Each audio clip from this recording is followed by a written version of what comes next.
नमस्कार श्रोताओं। Are tales के साथ कहानियों के इस सफ़र में आज हम कहानी लेकर आए हैं मृत्यु अटल है। एक व्यक्ति था बड़ा चतुर। उसे काल से बहुत डर लगता था और वह सोचता था कि मेरी किसी भी क्षण मृत्यु हो सकती है, तो उसे क्या करना चाहिए। एक दिन उसे चतुराई सूझी और काल को ही अपना मित्र बना लिया। उसने अपने मित्र काल से कहा, मित्र, तुम किसी को भी नहीं छोड़ते हो, किसी दिन मुझे भी अपने गाल में धर लोगे। काल ने कहा, ये मृत्यु लोक है, जो आया है उसे मरना ही है।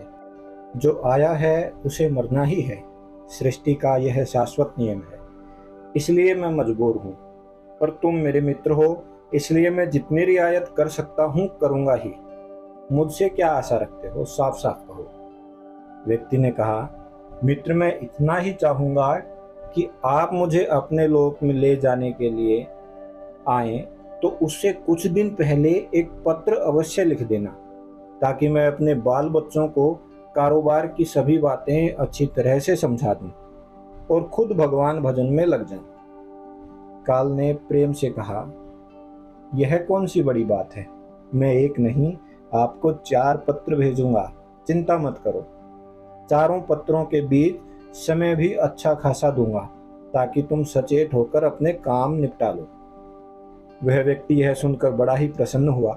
सोचने लगा कि आज से मेरे मन से काल का भय भी निकल गया। मैं जाने से पहले अपने सभी काम पूरे करके जाऊंगा, तो देवता भी मेरा स्वागत करेंगे। दिन बीतते गए, आखिर मृत्यु की घड़ी आ ही पहुंची। काल अपने दूतों सहित उसके समीप आकर बोला, मित्र, अब समय पूरा हुआ, मेरे साथ चलो। मैं सत्यता और दृढ़ता पूर्वक अपने स्वामी की आज्ञा का पालन करते हुए एक क्षण भी तुम्हें और यहाँ नहीं छोड़ सकता।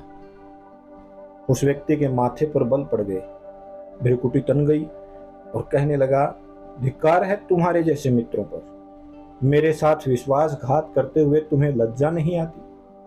तुमने मुझे वचन दिया था कि आने से पहले पत्र लिखूंगा, पर तुम तो बिना किसी सूचना के अचानक दूतों को साथ लेकर मेरे ऊपर चढ़ाए। मित्रता तो दूर रही, तुमने अपने वचनों को भी नहीं निभाया। यह सुनकर काल हंसा और बोला, मित्र, इतना झूठ तो न बोलो। मैंने आपको एक नहीं 4 पत्र भेजे, आपने एक का भी उत्तर नहीं दिया। उस व्यक्ति ने चौंक कर पूछा, कौन से पत्र? कोई प्रमाण है?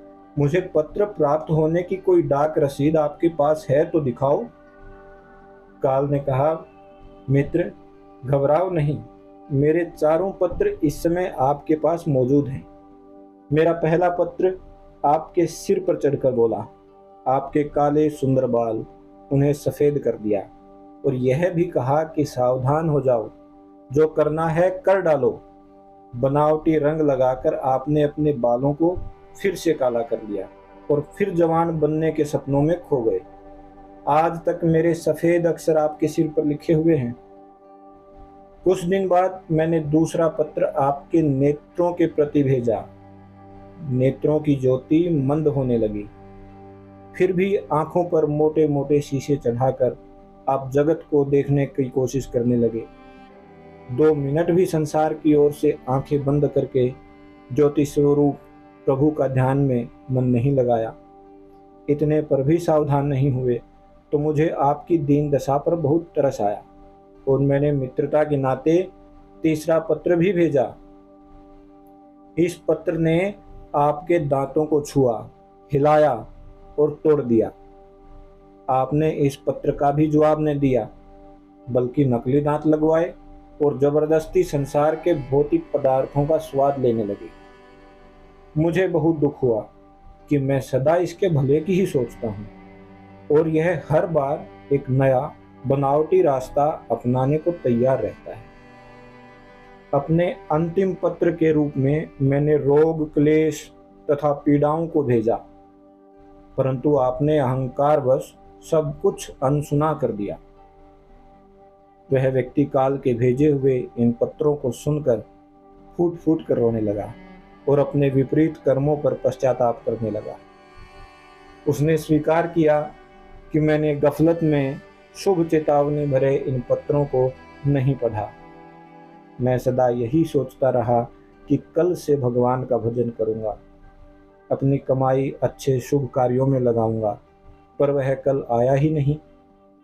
काल ने कहा, आज तक तुमने जो कुछ भी किया, राग रंग स्वार्थ और भोगों के लिए जानबूझकर ईश्वरीय नियमों को तोड़कर तुमने जो भी कर्म किए, उस व्यक्ति को जब कोई मार्ग दिखाई नहीं दिया तो उसने काल को करोड़ों की संपत्ति का लोभ दिखाया। काल ने हंसकर कहा, मित्र, यह मेरे लिए धूल से अधिक कुछ भी नहीं है। धन दौलत शोहरत सत्ता, ये सब लोभ संसारी लोगों को वश में कर सकते हैं, मुझे नहीं।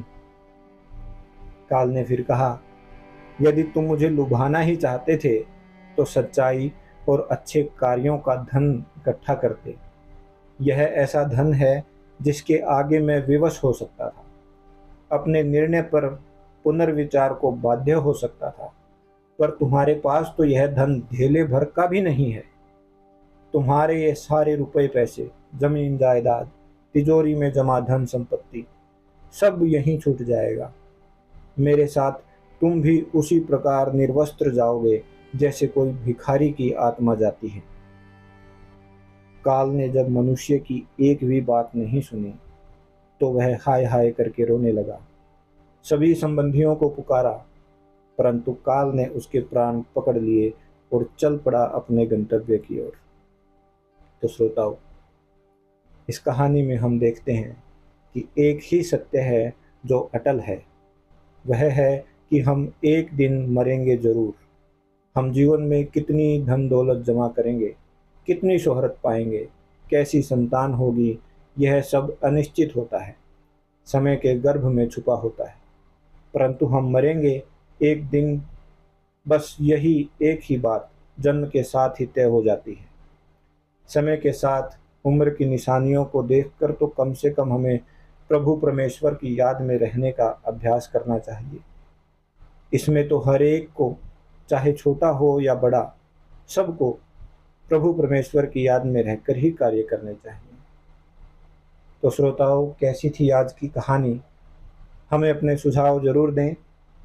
इस कहानी को अपने मित्रों के साथ, अपने परिवार में साझा करें, शेयर करें, वीडियो को लाइक करें और हमारे चैनल को सब्सक्राइब करें। ऐसी ही कहानियाँ हम आगे भी आपके लिए लाते रहेंगे। शुभकामनाओं सहित धन्यवाद।